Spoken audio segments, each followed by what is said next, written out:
Assalamualaikum, selamat pagi. Perkenalkan, saya Ayu Sarwinda, guru SMK Negeri 2 Kota Kediri. Hari ini kita akan belajar di laboratorium komputer. Yuk masuk.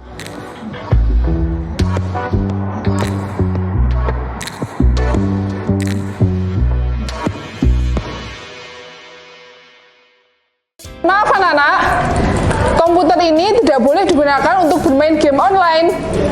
Karena komputer merupakan bantuan peralatan praktik siswa yang didanai oleh APBN. Apa itu APBN, Bu? Ya, mari kita simak video berikut ini. Generasi muda peduli uang kita. Menurut Undang-Undang Nomor 17 Tahun 2003, anggaran pendapatan dan belanja negara, selanjutnya disebut APBN, adalah rencana keuangan tahunan pemerintahan negara yang disetujui oleh Dewan Perwakilan Rakyat. Didukung dengan pasal 23 ayat 1 UUD 1945 bahwa APBN sebagai wujud dari pengelolaan keuangan negara ditetapkan setiap tahun dengan undang-undang dan dilaksanakan secara terbuka dan bertanggung jawab untuk sebesar-besarnya kemakmuran rakyat. Hal ini sejalan dengan pembukaan UUD 1945 alinea keempat yang berbunyi, melindungi segenap bangsa Indonesia dan seluruh tumpah darah Indonesia, memajukan kesejahteraan umum, mencerdaskan kehidupan bangsa, melaksanakan ketertiban dunia yang berdasarkan kemerdekaan, perdamaian abadi, dan keadilan sosial. Salah satu fungsi APBN yaitu alokasi. Pemerintah mengalokasikan 20% dari APBN 2023 untuk pendidikan, peningkatan kualitas sarana dan prasarana, penunjang kegiatan belajar mengajar. Untuk lebih memahami konsep APBN, mari kita gunakan analogi sederhana, yaitu pengelolaan uang saku anak sekolah. Dari mana uang saku kalian? Digunakan untuk apa? Nah, sama seperti APBN, pendapatan APBN berasal dari berbagai sumber, seperti perpajakan, penerimaan negara bukan pajak, dan hibah. Belanja negara terdiri dari belanja pemerintah pusat dan juga transfer ke daerah. Selain itu, struktur APBN terdiri dari keseimbangan primer, surplus atau defisit anggaran, dan pembiayaan. Mekanisme penyusunan APBN.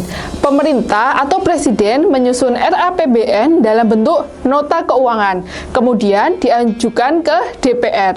RAPBN disidangkan bersama dengan presiden. Jika ditolak, maka akan menggunakan APBN tahun lalu. Namun, jika diterima, APBN akan dijalankan. Selanjutnya, diperkuat oleh keputusan presiden tentang pelaksanaan APBN. Berikut 5 fokus kebijakan fiskal tahun 2023. Yang pertama, kualitas SDM. Kedua, infrastruktur. Ketiga, reformasi birokrasi. 4, revitalisasi industri dan ekonomi hijau. Penyusunan berbagai komponen postur APBN menggunakan asumsi dasar ekonomi makro sebagai acuan. Dikutip dari inews.id, komponen APBN dipengaruhi oleh asumsi dasar makroekonomi yang meliputi pertumbuhan ekonomi, inflasi, tingkat bunga, nilai tukar rupiah terhadap dolar Amerika Serikat, harga minyak mentah Indonesia di pasar dunia atau ICP, produksi atau lifting minyak, dan lifting gas. Bagaimana realisasi APBN tahun 2023? Menteri Keuangan Sri Mulyani Indrawati melaporkan realisasi pendapatan negara pada semester 1 mencapai 1.407,9 triliun rupiah atau tumbuh positif 5,4%. Anak-anak, bagaimana penjelasan Ibu tentang APBN? Apakah bisa dipahami? Bisa, Bu. Untuk lebih memahami penjelasan tentang APBN, mari kita dengarkan narasumber dari Kantor Pelayanan Perbendaharaan Negara Kota Kediri. Hari ini saya bersama Ibu Suharsi dari Kantor Pelayanan dan Perbendaharaan Kota Kediri. Selamat siang, Ibu. Selamat siang. Bagaimana kabarnya? Alhamdulillah, luar biasa. Ya. Hari ini kita akan mewawancarai beliau tentang APBN. Ya, bagaimana sih Bu penggunaan APBN tahun 2023? Oke, baiklah.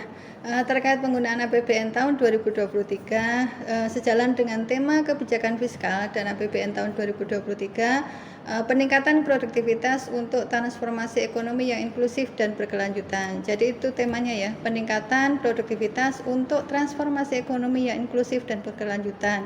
Maka APBN akan terus dioptimalkan menjalankan fungsinya dalam mendukung produktivitas dan penguatan sosial ekonomi masyarakat.